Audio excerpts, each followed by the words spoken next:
Bonjour, je vous présente cet ouvrage. Daniel Wittlocker, traité de psychopathologie.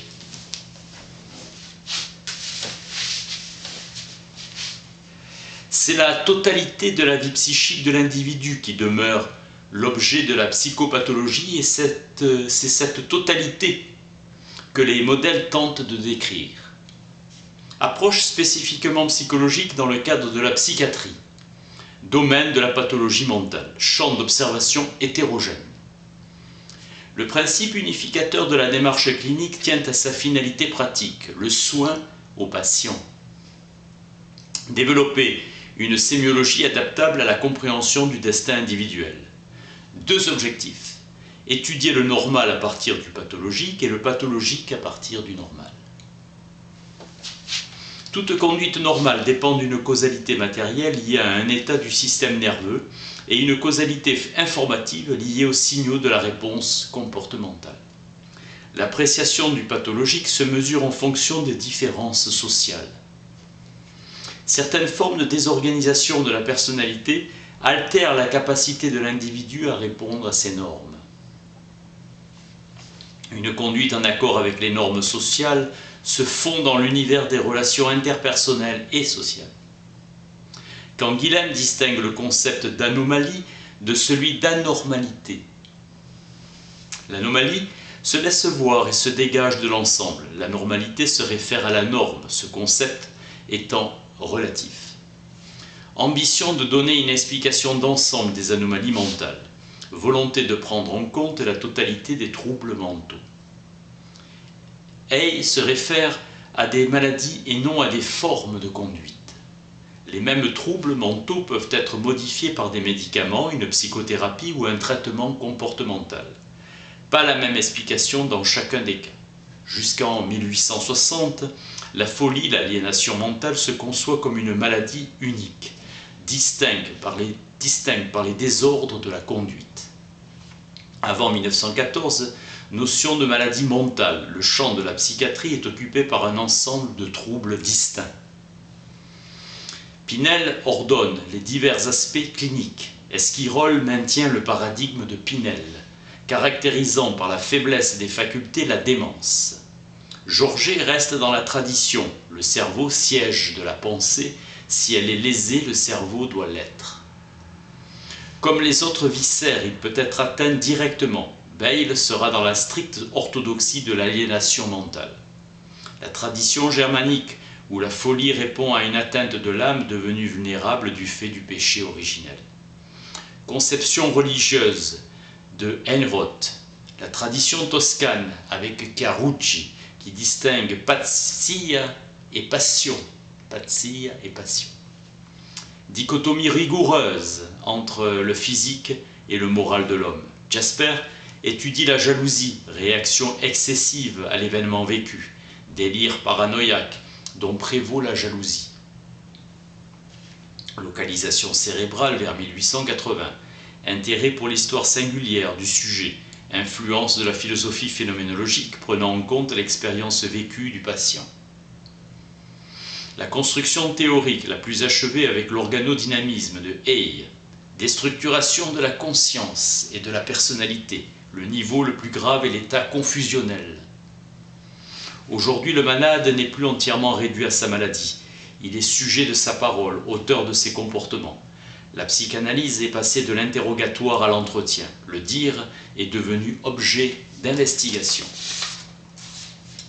La notion de personnalité est contestée par les psychanalystes, dans la mesure où elle implique l'idée d'une totalité intégrée et celle de caractère n'a qu'une valeur descriptive, car suspecte de dérives inéistes. L'étude du fonctionnement psychique est l'objet essentiel de l'investigation. La sémiologie s'élargit aux attitudes et aux modes de relation avec autrui, ainsi qu'avec le clinicien. Élargissement du champ de l'investigation.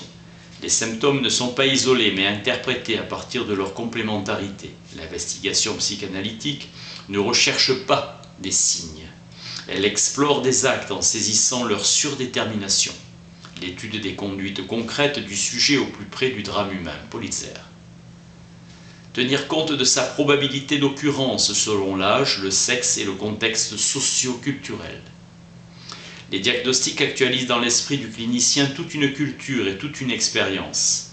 Implication des phénomènes du transfert et de la régression.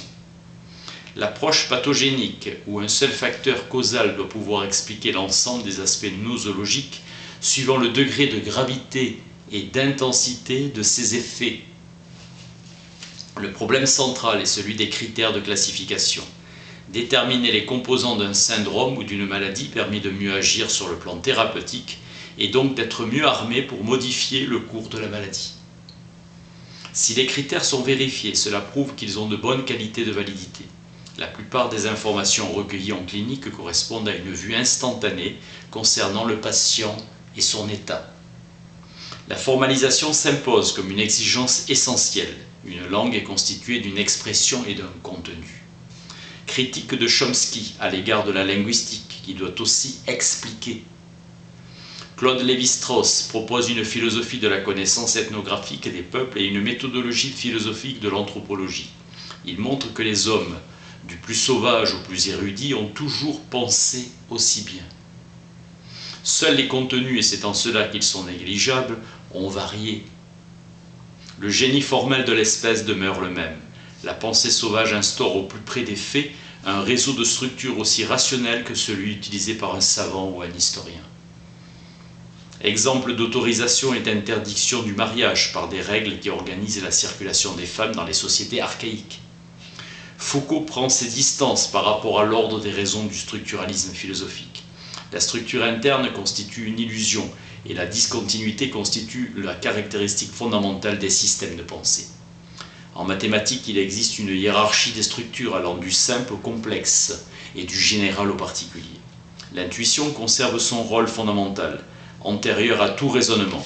Des nouvelles structures sont régulièrement découvertes ou inventées, modifiant les anciennes.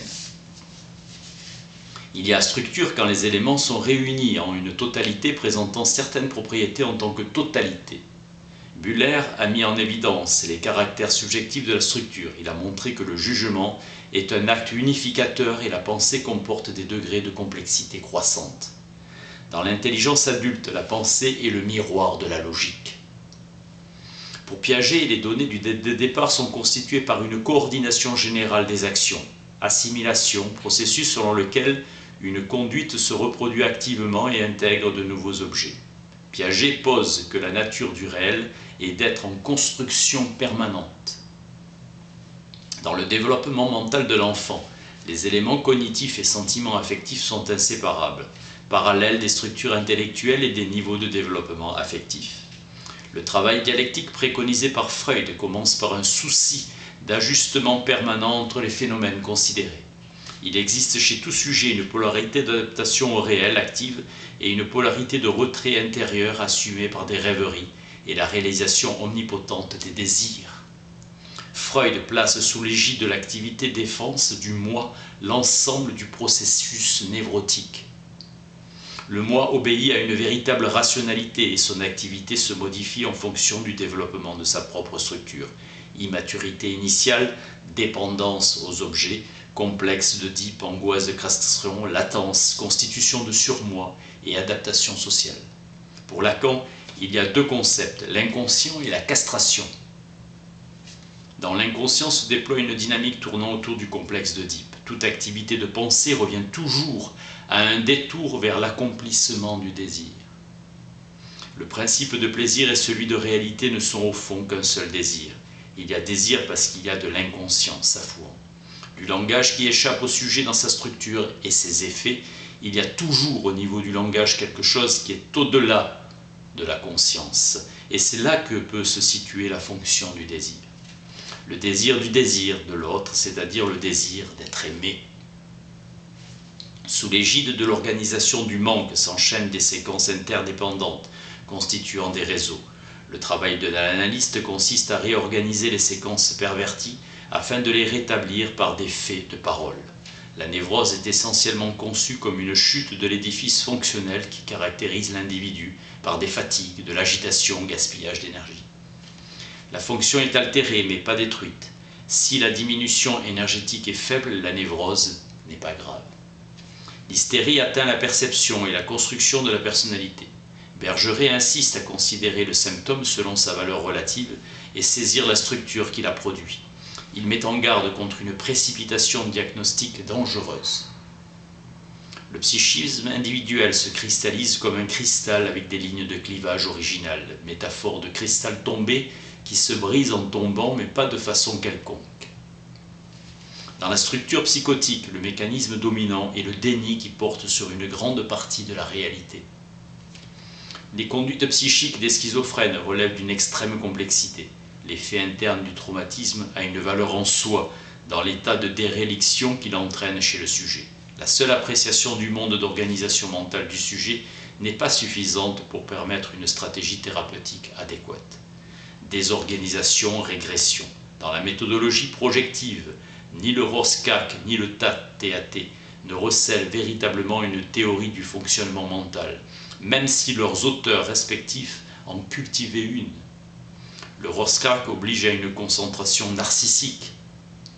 Le TAT offre davantage de sollicitations relationnelles par la facture même des images qui y sont proposées. Une culture n'est rien d'autre qu'un système de vie quotidienne. La biographie du patient est une unité de signification. Histoire intérieure de la vie au sens de Binswanger. L'alcoolique chronique n'a pas de biographie intérieure et ont une constante incapacité à raconter leur vie. Le temps est mal précisé et objet de télescopage. L'alcoolique a choisi le parti de la passivité. Les paranoïaques, au contraire, semblent avoir décidé de la signification de ce qui leur arrive avant même qu'il leur arrive. Van Kletz écrit que la phénoménologie est la philosophie qui accepte de s'interroger ce qu'est la conscience. Merleau-Ponty se rapproche dans le visible et l'invisible de l'inconscient freudien. Ricoeur montre la limite où s'arrête la phénoménologie dans son approche de l'inconscient. La phénoménologie converge avec la psychanalyse et son concept central d'inconscient. L'inconscient, dit Ricoeur, et les concepts analytiques sont les concepts nécessaires à la systématisation de l'expérience analytique, et l'être humain apparaît comme un être désirant. Ces concepts sont les conditions de possibilité d'une sémantique du désir. Benveniste remarque que dans une langue, il ne manque jamais les pronoms personnels, car une langue sans expérience de la personne ne se conçoit pas.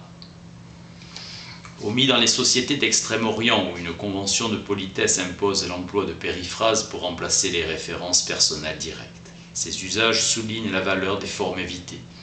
Gresinger a compris que l'expérience psychiatrique authentique intègre les variations culturelles. L'hypothèse du relativisme culturel ne met pas en danger une psychiatrie fondée sur les symptômes. La phénoménologie fonde une psychiatrie métaculturelle, dans la mesure où elle s'interdit de détacher le sujet et l'objet. Le monde professionnel est un aspect important au monde quotidien.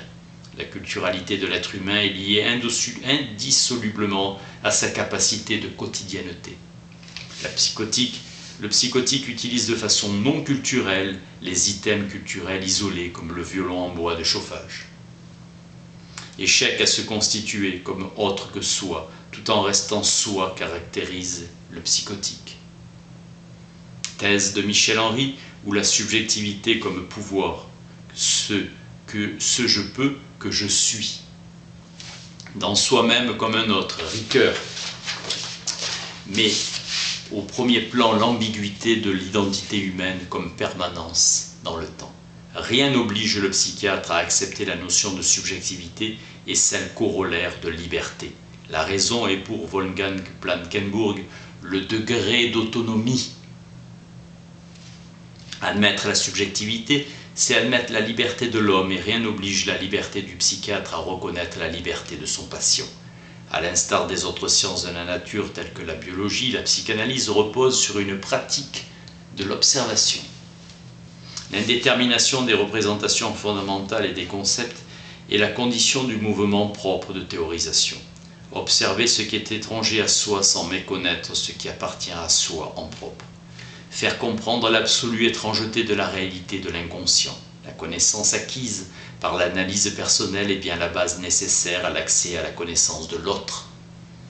Reconnaissance de la psychanalyse comme méthode clinique et technique thérapeutique. Kant nous a avertis de ne pas négliger le conditionnement subjectif de notre perception et de ne pas tenir notre perception pour identique au perçu inconnaissable. De même, la psychanalyse exhorte à ne pas mettre la perception de conscience à la place du processus psychique inconscient, lequel est son objet. Affirmer la nature intime inconnue de psychique réel, la conscience est ramenée au rang de prédicat aléatoire et contingent de l'être psychique. Par l'imagination qu'elle implique, la mémoire apparaît non comme une fonction intellectuelle, mais comme une propriété générale des êtres qui ont la perception du temps et qui sont affectés dans cette perception même par leur union étroite avec un corps vivant. Effet sur l'enfant du désir de ses parents, Minkowski se réfère à l'espace vécu pour qualifier le monde de l'halluciné. Chez l'homme normal, l'espace clair est encadré par l'espace noir. Chez l'halluciné, il y a un chevauchement, une intrication de deux espaces. Le repli des investissements sur le moi explique les idées de grandeur, la mégalomanie. La psychose trouve son plein développement à propos du cas Schreber, introduction du narcissisme. Abraham, le premier, a reconnu la possibilité pour les psychotiques de développer un transfert et pour le psychanalyste de l'interpréter. Avec Freud, la psychose sera en rapport avec un excès de narcissisme à la suite de Federn. C'est une insuffisance narcissique qu'il faut incriminer. Le narcissisme n'est pas un processus simple et que le qualifier en excès ou en insuffisance, c'est supposer une force simple, au demeurant tout à fait abstraite. Le transfert est une extériorisation et constitue un processus de changement essentiel à la cure. Malan dit que le succès de la cure dépend de l'implication du patient et de l'analyste et de leur commune acceptation des tensions qui surgissent entre eux. Pour Lagache, le psychanalyste reste un maître à penser. Le terme de schizophrène signifie coupure, évoquant le split brain. La condition indispensable de la conscience est l'éveil, appelé aussi vigilance. En psychiatrie, les problèmes de fond sont des troubles du traitement de l'information affective et émotionnelle et des troubles des relations cognitives et affectes. L'étude de la régulation passe par l'étude des mécanismes qui contrôlent les transformations de la cognition en action selon les situations rencontrées par le sujet. Pour le behaviorisme, il existe des patterns de réponse à un stimulus et les lois de développement associatif des conduites, dynamique des systèmes comportementaux. L'orientation intentionnelle de l'activité constitue un postulat de la psychanalyse. Pour Lagache, la conduite est l'ensemble des opérations par lesquelles un organisme en situation tente à réaliser ses possibilités et à réduire les tensions qui menacent son unité et le motivent. Avec Brentano, tous les phénomènes mentaux exhibent de l'intentionnalité. L'action comporte en elle-même son intention, au sens d'une orientation vers un but. Par définition, toute action est dirigée vers un but. Dans la théorie de l'action, motivation, intentionnalité et action dirigée vers un but peuvent être considérées comme des synonymes à des niveaux de complétude et des niveaux d'organisation différents. Whitaker propose l'idée que l'inconscient se caractérise par une règle de production qui ordonne certaines actions. Les troubles psychologiques peuvent être conceptualisés comme des actions inefficaces en raison de buts non clairement établis, de plans inadéquats, d'insuffisance ou d'erreurs de feedback. Le ralentissement du sujet déprimé, aussi bien moteur que cognitif, touche tout particulièrement l'initiation de l'action. Le ralentissement de l'activité fait partie de la description clinique du déprimé. Lenteur générale chez le déprimé dans toutes les actions, ralentissement dépressif et accélération maniaque. C'est être emprisonné dans un système d'exécution d'actions, caractère programmé et répétitif des sujets dans leur manière de penser et d'agir. Une source de confusion tient à un emploi mal contrôlé de concepts. Libido signifie en latin envie, désir. Freud, très influencé par le darwinisme enthousiaste de Haeckel, a fondé de nombreux développements sur cette thèse, selon laquelle l'ontogenèse reproduit la philogenèse. Dans le psychisme humain persistant, à l'insu du sujet de la conscience, des dispositions que le pathologique actualise. Du point de vue du développement libidinal, l'état initial doit être conçu en fonction de son but qui est la sexualité génitale. Thèse évolutionniste de Darwin, où l'évolution est commandée par la survivance des plus aptes. Freud a rattaché la forme des troubles psychiques de l'adulte à l'âge de survenue de la séduction traumatique de l'enfance. Le désir incestueux pour leurs parents du sexe opposé détermine chez l'enfant l'angoisse de castration qui, inconsciente, rend compte en analyse des diverses manifestations de l'angoisse névrotique. Chaque stade est défini par une position libidinale typique du sujet vis-à-vis de lui-même et de l'objet. L'utilisation de l'espace fait partie du mouvement d'extériorisation, l'adolescence comme processus de changement structural de la personnalité. L'adolescence est un facteur de déséquilibre, espace psychique élargi. Il existe une relation dialectique entre équilibre narcissique et investissement objectal. Déstabilisation durant l'adolescence qui met à l'épreuve les acquis antérieurs. La famille comme système. La famille assure la différenciation et l'autonomie des individus qui la composent. La famille forme une unité d'esprit, c'est-à-dire un ensemble de personnes créant un processus physique et mental donnant sens à l'existence. Mais cet esprit est une partie de l'esprit des personnes qui le constituent. La perte d'objets comme le décès du conjoint ou le divorce est le facteur précipitant de la dépression. Tableau des dépressions selon l'objet. La majorité des personnes qui développent une dépression n'ont pas de maladie mentale. L'environnement social peut atténuer ou majorer les conséquences pratiques des événements stressants et donc leur signification pour le sujet. Le réseau social fournit un soutien émotionnel qui contribue à maintenir l'estime et la confiance en soi, le sentiment d'être utile à autrui. Chaque individu possède des caractéristiques qui vont modifier sa vulnérabilité à l'égard des événements. Manière dont un sujet fait face aux conséquences émotionnelles et pratiques d'un événement. La thèse phénoménologique apparaît avant tout une thèse du jeu avant d'être une thèse naturelle du jugement. La phénoménologie husserlienne nous permet d'apercevoir la position d'un ego transcendantal comme la limite ultime de tout acte de langage en même temps qu'elle lui est constitutive. La langue est définie par Saussure comme un système articulé de signes qui permet de représenter les dires ou les idées. Langue comme articulation s'oppose à une définition phénoménologique de la langue comme expression. La langue, le langage, est considéré comme le produit collectif des usages singuliers. La sémantique d'un échange conversationnel est constituée par l'enchaînement des actes de langage.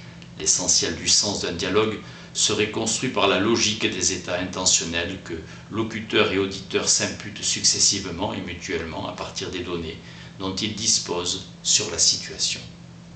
La pertinence est le principe fondamental de toute communication. Dans la limite des contraintes rationnelles du principe de pertinence, l'auditeur infère l'information que le locuteur manifeste avec l'intention de lui communiquer. Le clinicien traite en temps réel l'information communiquée par le patient. L'activité d'écoute est productrice de signification et au sens de Hock, une activité de diagnostic. L'écoute est dirigée par des objectifs. Descartes situe dans la pensée occidentale un point de bifurcation. Il affirme que le caractère inétendu de l'esprit par rapport au caractère étendu de la matière et insiste sur le caractère d'indivisibilité de l'âme inétendue et de la divisibilité de la matière étendue. L'esprit ne doit en aucune façon être consubstantiel au corps afin d'échapper au risque d'être entraîné avec lui dans l'amputation, le morcellement. Leibniz critique Descartes et nous introduit aux prémices d'une psychologie de l'inconscient. Pour Descartes, l'exigence d'unicité de l'esprit s'oppose à la multiplicité de la matière. Pour Leibniz, l'unicité peut envelopper la multiplicité. Monde constitué de monades, comportant leur propre potentialité de changement. Leibniz revient à Aristote et soutient l'altération, le changement qualitatif. Leibniz prépare la voie de Brentano, psychologie qui repose sur la perception interne de notre propre état psychique. Husserl, élève de Brentano, a pour ambition de décrire l'essence même des phénomènes. Pour cela, il se propose d'établir la connaissance sur des certitudes fondées sur l'évidence. Il dirige son attention non vers les objets du monde qui nous environnent, mais vers les actes mentaux par lesquels nous les appréhendons. Perception, souvenir, imagination, jugement, réduction phénoménologique. Freud introduit 3 instances, le ça, le moi, le surmoi. Freud considère que la conscience tournée vers l'extérieur reçoit les perceptions et vers l'intérieur fait l'expérience des sentiments.